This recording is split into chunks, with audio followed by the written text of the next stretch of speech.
Hola, bienvenidos a un nuevo capítulo de nuestro programa, Los Pueblos de la ETSIAP, con ganas ya de volver y sobre todo esta vez que está con nosotros hoy Stefan Pollmann, catedrático de Universidad del Departamento de Biotecnología, Biología Vegetal, de la Unidad de Bioquímica de nuestra escuela, de la ETSIAP, de la UPM. Y bueno, bienvenido Stefan. Bueno, muchísimas gracias por tenerme aquí y siempre hay un orgullo de colaborar aquí con la radio de la escuela. Súper contento de estar aquí. Gracias. Muy bien. Además es que quería agradecer antes de nada a Stefan siempre su disposición a colaborar en cualquier propuesta, por lo menos desde el gabinete de la escuela. Y bueno, siempre podemos contar con él, con lo cual da gusto así con profesores como él, ¿no? Y además, bueno, pues teníamos ganas de hacer este programa también porque Stefan nos va a hablar de su ciudad, que bueno, para mí es un poco difícil de pronunciar. He tenido incluso que consultar algunos... Te voy a corregir. Me vas a corregir seguro, pero bueno, va a hablarnos de Gelsenkirchen, ¿no? Muy bien, muy bien. Vale. Aunque nuestro programa, como sabéis, se titula Los Pueblos de nuestra escuela, pues en este caso Stefan nos va a hablar de pues una ciudad, no es un pueblo, sino una ciudad que creo que tiene en torno a los 275.000 habitantes, más o menos. Y bueno, si quieres hacer una pequeña presentación de tu ciudad, Stefan, pues arrancamos desde ahí. Sí, pues obviamente es un orgullo para mí de presentar aquí mi pueblo. Bueno, pueblo obviamente que no es una ciudad que tenía al menos en los 60 alrededor de 400.000 habitantes. Ya está bajando mucho los números últimamente por el tema de efectivamente de cerrar ahí todas las minas, es decir, la situación laboral en esa ciudad no es como era antes, en los 50, 60, cuando era una de las ciudades más ricas en todo España, ¿no? En Alemania, obviamente, que ya después de tantos años aquí ya estoy tan españolizado. Exactamente. Pero la verdad que es, obviamente es una ciudad que estaba marcada por la industria, sobre todo la industria de la minería, del carbón, la extracción del carbón. Y todo alrededor de la ciudad estaba más o menos involucrado en esto, ¿no? Uh-huh. Directo o indirecto, y la cultura también llevaba mucho de esto, ¿no? El compañerismo y de todo esto. Así que yo puedo decir que al menos mi juventud, ¿no? Claro. Y la formación y todo eso, mi infancia, uh-huh, mis años de mozo, estaban marcando por también por esa cultura de compañerismo y de minería, ¿no?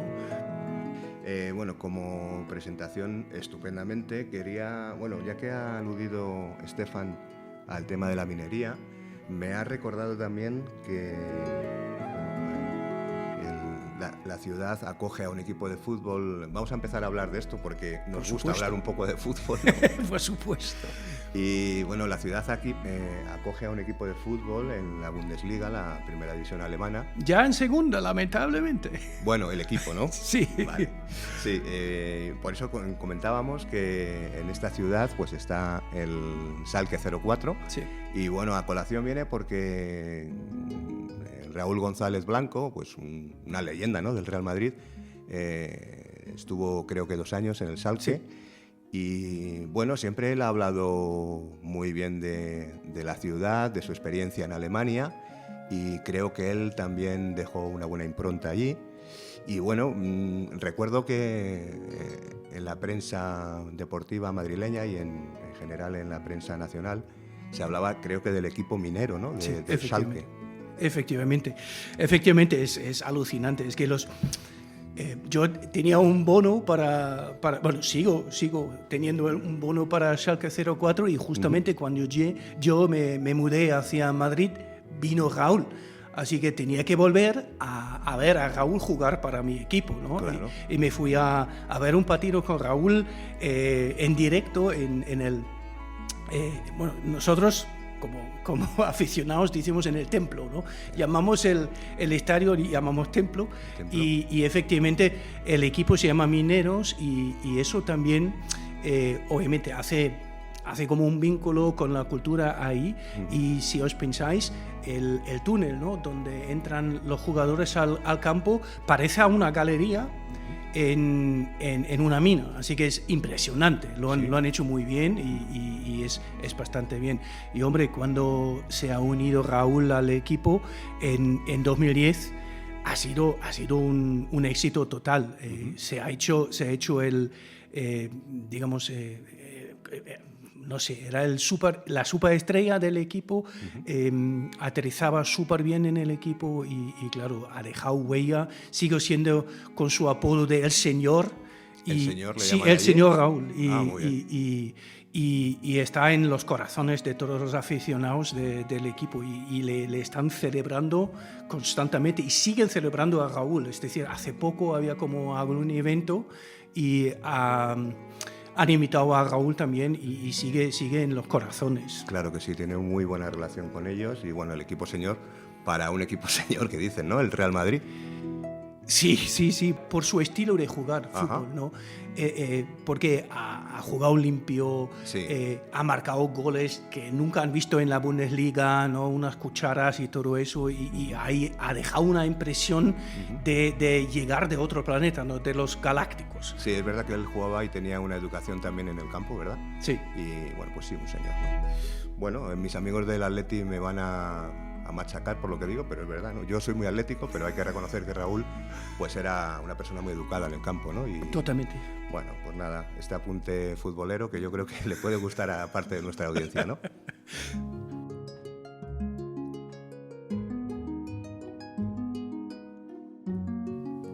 Bueno, pues nada, seguimos y nos centramos un poco ahora en algo que me contó Estefan cuando nos vimos por primera vez en cuanto a este episodio, ¿no?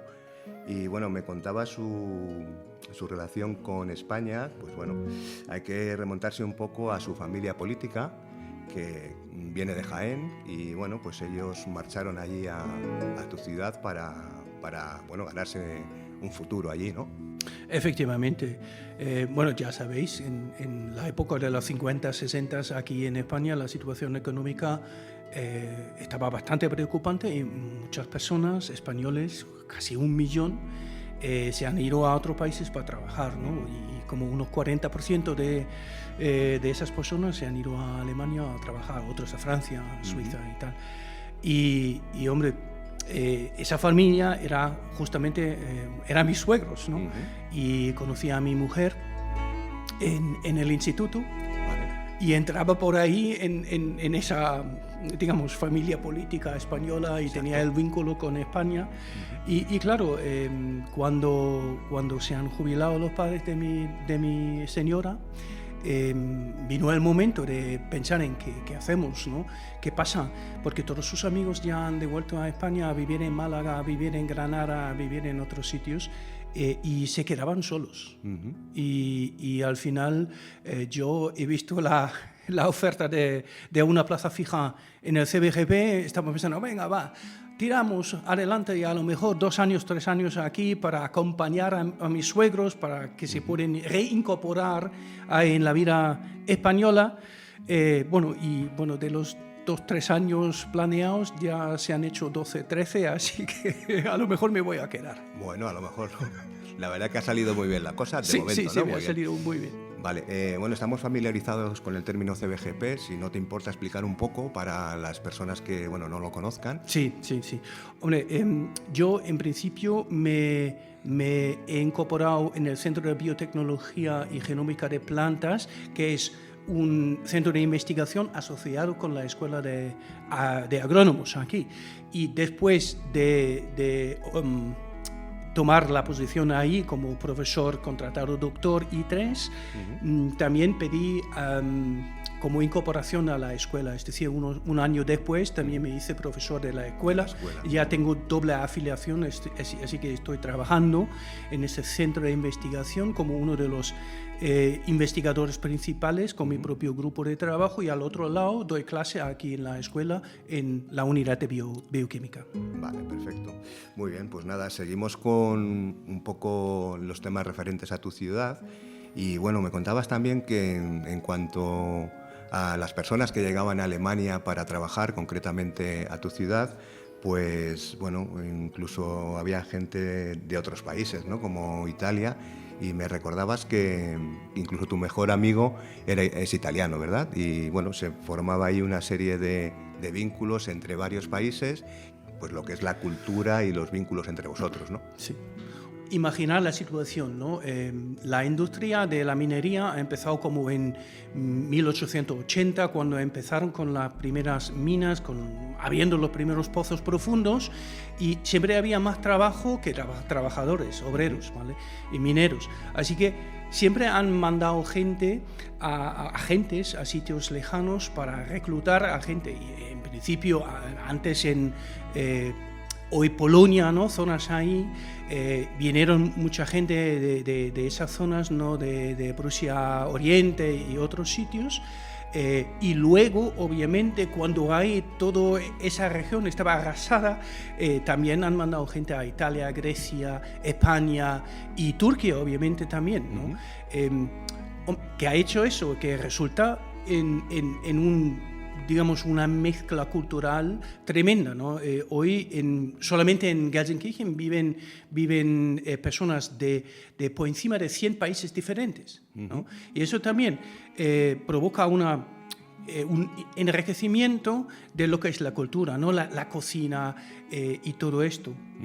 Y bueno, yo me crecí en justamente ese entorno y en esa época de joven, uno de mis mejores amigos era un italiano, porque no había ninguna diferencia es que jugando entre nosotros. Claro, desde pequeños. Claro, es que yo también me fui a un instituto de la iglesia, pero también tenían como turcos dentro, aunque no estaban católicos, y uno de mis mejores amigos ahí era un turco, ¿no? Exactamente. Pues todo lo que sea la diversidad, pues enriqueciendo a todo el mundo, ¿no? Bueno, retomamos aquí para seguir un poco con el tema de la minería. Al final tus vínculos con la minería son bastantes. Me contabas también que teníais un proyecto en Bustarviejo, que algo también tiene que ver con el asunto, ¿no?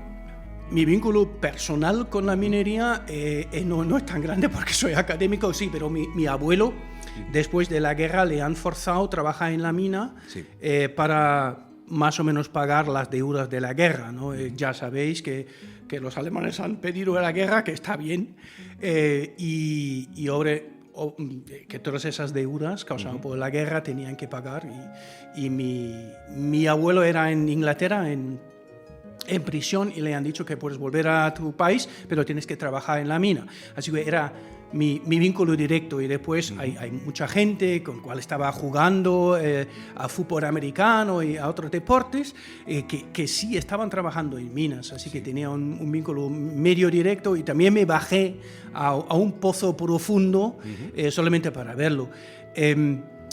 Con relación a mi trabajo en minas, bueno, eso es un poco otra historia, ¿no? Porque estábamos trabajando aquí con Ana Moliner de Erafología y otros grupos de la escuela. Estamos trabajando en un proyecto de transición ecológica, vale, porque a lo mejor lo sabéis, pero ahí en la Sierra de Madrid hay un montón de minas abandonados, sobre todo de plata y de otros elementos, y han dejado las escombreras tal cual, ¿no? Y esas escombreras son altamente contaminadas, sobre todo con metales pesados. Vale. Y nosotros ya estábamos trabajando en un proyecto, intentamos en este proyecto resolver ahí un poco el tema de la erosión y la contaminación de las aguas por los metales pesados, ¿no? Qué bien. Bueno, pues la verdad que previo a la extracción del carbón y para convertirse en una ciudad pues eminentemente minera, la verdad que se puede hablar poco de la zona porque hay poca documentación sobre la ciudad, ¿no? Sabemos que los romanos invadieron esta zona de autóctonos agricultores, ¿no? Siendo expulsados por los sajones, creo que es sobre el 700 después de Cristo, ¿no? Y bueno, en cuanto a los autóctonos agricultores, poco quedó, porque me comentabas también que la agricultura en vuestra zona se queda un poco en la agricultura tradicional o de familia, y bueno, que la verdad que no es a gran escala. No, es que la cosa es, claro, cuando los romanos estaban ahí, estaban en todo el lado oeste del Rin, ¿no? de la zona donde Limes, ¿no? Y han defendido su frontera frente a los malvados del este, ¿no? Los germanos hay. Así que ahí estaban en todos lados y obviamente han dejado huella, ¿no? Y hay un montón de museos ya que son súper interesantes. Por ejemplo, uno de una colonia Ulpia Traiana, por ejemplo, en Xanten se llama la ciudad, y tiene un museo brutal al aire libre de una de esas colonias que han excavado y lo han limpiado bien.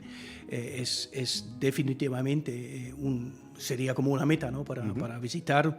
También hay un museo súper famoso de esos en Colonia, directamente en Colonia, al lado de la catedral. Hay un museo también que es muy, muy recomendable de eso. Pero claro, todo eso era como premedieval, ¿no?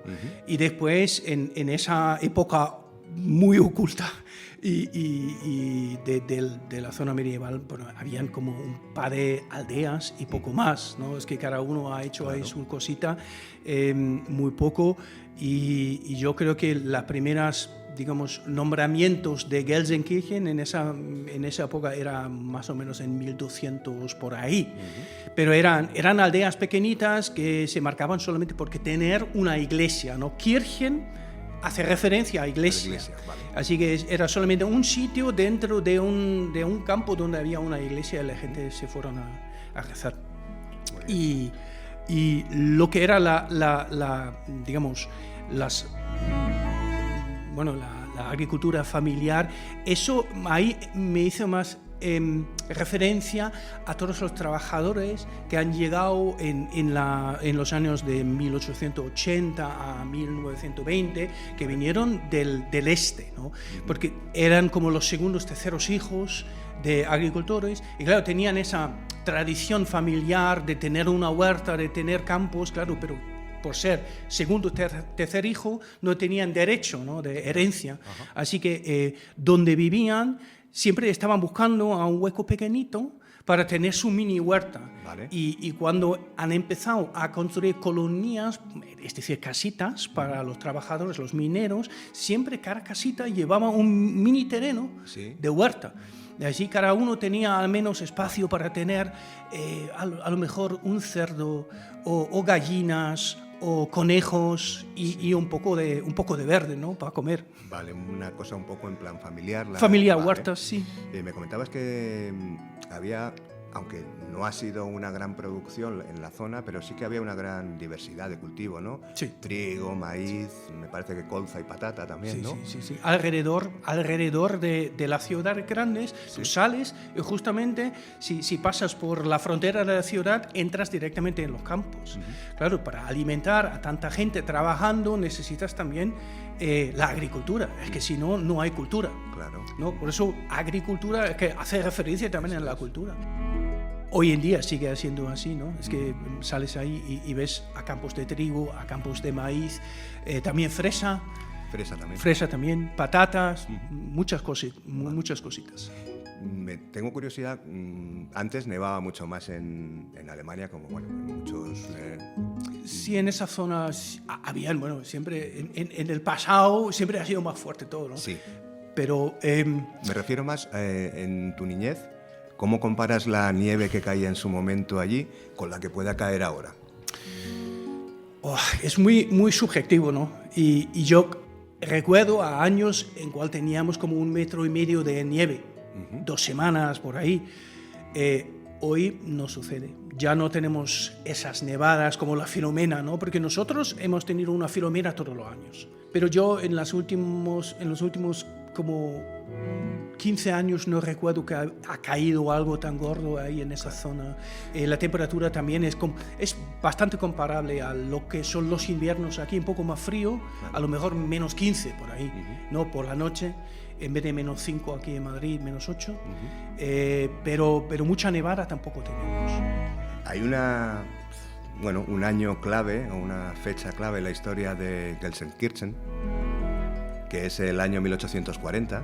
Bueno, es un punto de inflexión, creo, porque es cuando comienza la extracción del carbón, que ya hemos comentado, Bueno, en ese momento cambia el panorama de la ciudad porque, por un lado, llegan los inmigrantes, que ya lo hemos comentado, como la mano de obra, y bueno, aumenta de manera progresiva lo que es la población, ¿no?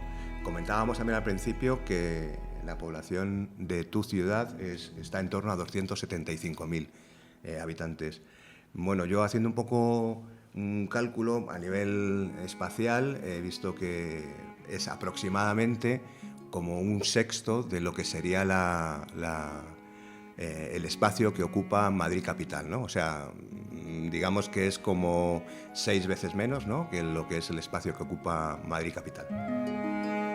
Sí, efectivamente, la ciudad es denso, es bastante denso, sobre todo, bueno, hoy ya con solamente 240.000 por ahí, no es por tanto. Ajá. Pero en las 60 con por encima de 400.000 o llegando a 400.000, hombre, ha sido denso. Y sobre todo en los colegios, porque era una época de los boomers, ¿no? Con muchos niños. Es que yo recuerdo que siempre había niños en la calle. Cuando yo tenía, no lo sé, 5 o 6 años, en 75, 8, hombre, habíamos muchos para formar 2 equipos de fútbol y jugando uno contra el otro. Hoy en día no se encuentran niños en la calle. Claro, nuestras épocas, no sé, yo creo que, bueno, éramos familias siempre más numerosas, ¿no? Sí. Y además estábamos más en la calle, igual que... Bueno, sí, pero yo creo que eso es un asunto generacional. Sí, ¿no? Bueno, seguimos con un poco el repaso histórico porque Stefana va aportando, bueno, pues anécdotas y cosas muy interesantes. Bueno, la ciudad recibe el título de ciudad en 1875 al convertirse en un importante lugar de la industria minera, como decíamos. Bueno, y en este sentido, pues toda la actividad minera pues ha provocado un hundimiento del terreno, según me explicabas, y pues es como, digamos, una herencia de la minería que el país tiene que ir solucionando pues como puede, ¿no? Sí. Bueno, si uno piensa en la extracción del carbón y sobre todo en varias galerías, ¿no? Es que estaban ya en profundidades de hasta 1.600 metros, en 9, 8, 9, 10 galerías, y efectivamente lo que era la grososidad de donde han sacado el carbón era como entre 40 metros. Vale. Y lo han extraído y después lo han dejado caer. Claro. Es decir, poco a poco, con los años, el peso de la montaña por encima se ha bajado, efectivamente, se ha bajado todo esto, porque no lo han rellenado, y si lo han rellenado, nunca lo han rellenado a 100%. Uh-huh. Así que hoy en día las estimaciones dicen que todo lo que es el terreno de esa, bueno, no es solamente Gelsenkirchen, ¿no? es toda la región del Ruhr, uh-huh. Ha bajado por hasta 25 metros, ¿no? Solamente para poner un número, al lado de Gelsenkirchen es la ciudad como más grande que se llama Essen, y Essen hoy en día es 16 metros por debajo de su nivel desde hace 100 años. Uh-huh. Y eso provoca obviamente un problema, ¿no? Lo que son los aguas subterráneas, porque claro, si ya no están constantemente bombardeando este agua, ¿no? Con 200 bombas que tienen que trabajar constantemente de por vida, se convertiría todo en un lago enorme. Y las estimaciones dicen que si había como un blackout, ¿no? De esas bombas por yo qué sé qué, hasta como 5 millones de personas pierden su casa porque se hunden en esos lagos, ¿no? Cuando sube el agua. Eso es un problema, el problema personal de las familias. La otra cosa es que la minería también ha dejado mucha contaminación, ¿no? En los primeros años, sobre todo en los 40, 50, 60, nadie estaba pensando en ecología, claro, y hacerlo bien y hacerlo limpio. Así que también han trabajado con muchos residuos tóxicos, PVC y otras cosas. Y efectivamente lo que hay que hacer es evitar que el agua sube a nivel de las galerías, uh-huh, para que esos compuestos no entran al agua como combustible. Claro, por eso el tema es seguir bombeando agua. Efectivamente, eso también es para no se sabe hasta cuándo. Siempre, de por vida. Uh-huh. Es que lo que han hecho, han estabilizado un sistema de la empresa anterior, uh-huh, que era la empresa en cargo de todas las minas, que han estabilizado un sistema que permite, por inmobiliarias y alquiler casas y tal, financiar esas bombas y las estaciones de por vida. ¿No? Tienen terrenos, tienen ahí mucho dinero acumulado y eso es por la financiación de las bombas. Claro. Me imagino con un seguimiento constante y un trabajo de ingeniería continuo para poder poner esto en orden. No es un parche, ¿no? Digamos que es una solución eso... continuada para Sí. Eso efectivamente es una factura que pagamos nosotros ahora mismo, ¿no? De una extracción intensa industrial del carbón de los últimos 100 años. Claro, una extracción irresponsable, pero en realidad es lo que había en su momento, ¿no? Era lo que había, ¿no? Claro, y la manera de hacerse rico en este momento es que, obviamente, después de la guerra todo estaba en ruina y la gente estaba, o el gobierno también, estaba buscando una manera de reconstruir Alemania por encima de algunos recursos que tiene el país. Y era un recurso bien merecido, ¿no? Claro. Bueno, sí, era una manera distinta de cómo se hace ahora, por supuesto. Hoy en día no tendría ningún sentido hacerlo de esta manera porque los estudios ecológicos están siempre antes de cualquier puesta en marcha de ingeniería, ¿no? Hay que también valorar que hoy, bueno, en los últimos, digamos, 30 años han cometido todo esto, ¿no? La ingeniería de la minería se han cometido todo en la tecnología puntera que estaba exportando a Alemania a otros países, ¿no? Como China o Australia, Canadá, países que están ya siguiendo con la extracción de carbón. Porque, claro, han gastado tanto tiempo y tanta energía en la extracción de carbón que se han hecho líderes en la tecnología y conlleva también un cambio a una extracción más limpia. Pero en las 40, después de la guerra o antes de la guerra, nadie estaba pensando en limpieza, solamente en ganancia. Es que, y obviamente eso, por suerte, se ha cambiado, ¿no? Bueno, la verdad que hablabas de la guerra, ¿no? Y bueno, Gelsenkirchen se convierte en un centro en la industria bélica, ¿no? Con una importante industria minera. Sí. Y bueno, de producción de derivados del petróleo, ¿no? De manera que pasa a ser un objetivo principal, ¿no? De los bombarderos aliados durante la Segunda Guerra Mundial y bueno, pues precisamente por todo lo que estás contando, ¿no? Sí. Toda esa zona, no solamente Gelsenkirchen, pero también alrededor, Dortmund, Essen, Bochum, donde había industria también más de producción de bombas y todo eso, provocaba que vinieron con sus bomberos y han dejado caer las bombas y efectivamente toda esa zona se ha hecho polvo. No quedaba ni una casa ahí en condiciones. Todo estaba más o menos tocado y por lo tanto ya, bueno, siguen siendo como tenemos algunos castillos y eso así, porque no estaban dentro de la ciudad, un poco más lejos, pero es que casi todo está más o menos renovado, nuevo. Pero claro, es que hay que pensar que todo eso ha dejado huella. Es que sobre todo es que estaba hablando con mi madre hace poco y me dijo, joder, otra vez tenía que salir de mi casa porque he encontrado una bomba en el suelo que se queda aquí sin encenderse. Y cada vez cuando hacen ahí un trabajillo, una excavación para construir una casa, encuentran una bomba y todos los inhabitantes de la zona tienen que salir por dejar ahí toda la zona limpia para que la gente lo pueda sacar del suelo, ¿no? Y ahí tenemos una herencia bastante importante de la guerra, ¿eh? Sí, una vuelta al pasado, ¿no? Con Sí.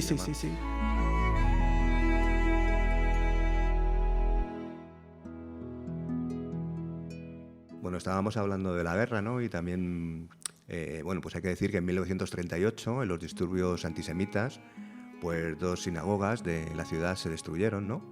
Y la única sinagoga creo que había en Buer, no sé si se pronuncia Buer o Bua. Bueno, pues fue quemada, ¿no? Y bueno, además la sinagoga del centro de la ciudad fue arrasada casi por completo, ¿no? Otra, pues bueno, una triste herencia también que se tiene. Hombre, la comunidad judía en Gelsenkirchen no era la más grande, ¿no? En Alemania. Vale. Hasta 1900 casi no eran judíos, eran como unos 30, 40 por ahí, muy pocas familias. Vale. Pero claro, después de del comienzo de la extracción del carbón industrial, también aumentaba el número de los judíos, ¿no? Y hasta el comienzo de la guerra eran como unos 1440, ¿vale? Así que tenían varios digamos, centros litúrgicos. También tenían ahí 2 sinagogas más amplias, una en Bur, que era antes, hasta 1930, una ciudad aparte, y una en Gelsenkirchen capital. Y claro, todo eso se ha quemado bastante rápido. Estaba en noviembre así que, creo que era 1940 cuando se ha quemado todo esto. Pero aparte de esa tendencia antisemítica que de repente con la NSDAP se ha pronunciado muy abierto en el país, que obviamente es un episodio muy digamos, malo en lo que es la historia alemana. Sí. Pero hay que decir que también nosotros lo hablamos en el colegio, y no es un tema que solamente olvidamos, ¿no? Sí, es no que al contrario. No es un tema tabú. Eso es una cosa que se habla mucho en la formación de los chavales, para evitar que esas cosas pasan de nuevo. Y siempre... ¿Te acuerdas que lo hablábamos? Pues porque creo que merece mucho la pena sacar estos temas y hablar sobre ello, y sobre todo para la gente joven que... Obviamente. Solamente hay que aparte de quemar una iglesia, una sinagoga, que es obviamente un pecado mortal, no se hace. Pero aparte de eso, hay que pensar que solamente entre enero o finales de enero de 42 y julio de 42, dentro de de 6 meses, casi todos los judíos de Gelsenkirchen se llevaron a los centros de concentración, ¿no? Y obviamente eso es imposible, es que de imaginar de un momento al otro. Toda la gente se han transportado a Sachsenhausen, a todas las otras de esos otros digamos, centros, y desaparecieron de la imagen de la ciudad. Todos sus bienes se han cogido por los líderes del partido y repartieron todo eso entre ellos. Así que impresionante, digamos, en sentidos negativos, obviamente. Hay que decir que directamente después de la guerra empezó un proceso de rehacerlo, ¿no? Y también, justamente directamente después de la guerra no había una tendencia de judíos de volver a vivir a Gelsenkirchen, pero claro, después en las 60, 70 también, con la apertura de la frontera del este, vinieron muchos judíos de la parte de Rusia. Y la comunidad de judíos también se ha puesto a crecer más y más y más, así que en 2000 han empezado a pensar en reponer justamente donde era la sinagoga antes, en la capital, han puesto una nueva, ¿no? Porque antes era lo han dejado para dejar huella, como un monumental, ¿no? Para que nadie olvide qué ha pasado ahí. Vale. Y ya justamente donde era la sinagoga antes, han puesto una nueva, han empezado en 2003 y desde hace 2007 ya está en función, y obviamente la comunidad de los judíos en Gelsenkirchen ya está creciendo y prosperando. Muy bien. Y además son iniciativas que hace la ciudad y la zona con mucho respeto, pues. Totalmente. Y también deja huella por dónde va el país. Exactamente. Eso es muy importante. Yo creo que como una señal a todo el mundo de que no seguimos así. Es que hemos cambiado rumbo, ¿no? Como país entero. Claro. Yo creo que es muy importante también explicar eso. Sí, yo creo que en España también llama un poco la atención de manera positiva lo abierto que se produce el diálogo con cualquier persona alemana sobre este tema, porque yo creo que es una responsabilidad de explicar y contar las cosas que ocurrieron para seguir creciendo en el respeto, ¿no? Sí, desde luego. Yo creo que nosotros tenemos la responsabilidad, aunque obviamente yo no estaba involucrado directamente, ni mis padres, claro, porque no estaban nacidos, pero Pero sí, como país, hay que manejarlo con respeto y no se puede olvidar. Y hay que tomar medidas oportunas para evitar que se olvide el hecho del antisemitismo y de todo eso involucrado en esto, para que nunca más suceda un acto cruel como eso.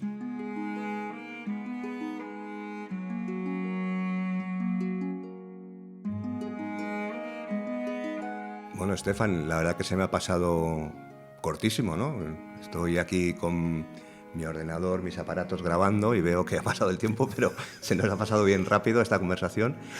No sé si se nos queda alguna cosa que teníamos un poco hablada de antes, o si quieres comentar lo que creas oportuno. Sí me estaba acordando ahora que para los oyentes que les esté gustando esta charla con Estefan, también pueden escucharle en otro programa que tenemos en Radio Savia, llamado Brotes de Ciencia, porque bueno, Estefan también colaboró con nuestros alumnos de biotecnología y bueno, es un episodio muy interesante que bueno, habla de cosas mucho más técnicas sobre la biotecnología, y bueno, podemos dejar ahí en la descripción de este episodio en YouTube, por ejemplo, el link a ese episodio también, ¿no? Para quien le interese escuchar a Estefan hablar sobre cosas más de su vida académica, ¿no? Un placer otra vez estar aquí, sobre todo hablar de mi ciudad, y hay que decir que obviamente hoy, ¿no? en un último estudio que se ha hecho en 2018, Gelsenkirchen, ya con términos de calidad de la vida, es en el último plazo en toda Alemania.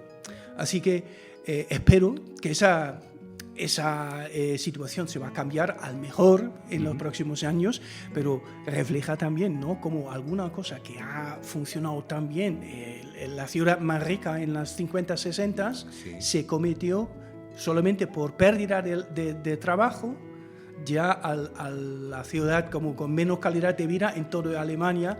Es muy, muy, muy potente y creo con un cambio estructural, ¿no?, a una industria un poco más moderna de biotecnología, de a lo mejor de la inteligencia artificial, incorporando todas esas tendencias nuevas. Alguna cosa que vemos aquí igual. Es que España tampoco puede seguir así solamente viviendo de turismo y de agricultura. Necesitamos una influencia, un cambio estructural, y lo veo en mi ciudad igual. Claro. Así que para mí ha sido un placer estar aquí y muchísimas gracias. Vale, se me ha quedado una cosilla en el tintero antes de despedir. Hoy en día no hay ninguna extracción minera en la ciudad, ¿verdad? Nada. Ni en la ciudad ni en toda Alemania. La última mina se cerró en 18 y 19. Así que ya no hay nada. Nada, cero. Y obviamente que tienen la tendencia de dejar el carbón por de todo, y también la energía nuclear en los próximos años. Claro, es una cosa importante que teníamos que decir también. Bueno, pues nada, Estefan, de verdad encantado de tenerte aquí y bueno, pues muy amable por toda tu colaboración, y nada, hasta la próxima y nos veremos por aquí por la escuela. Gracias.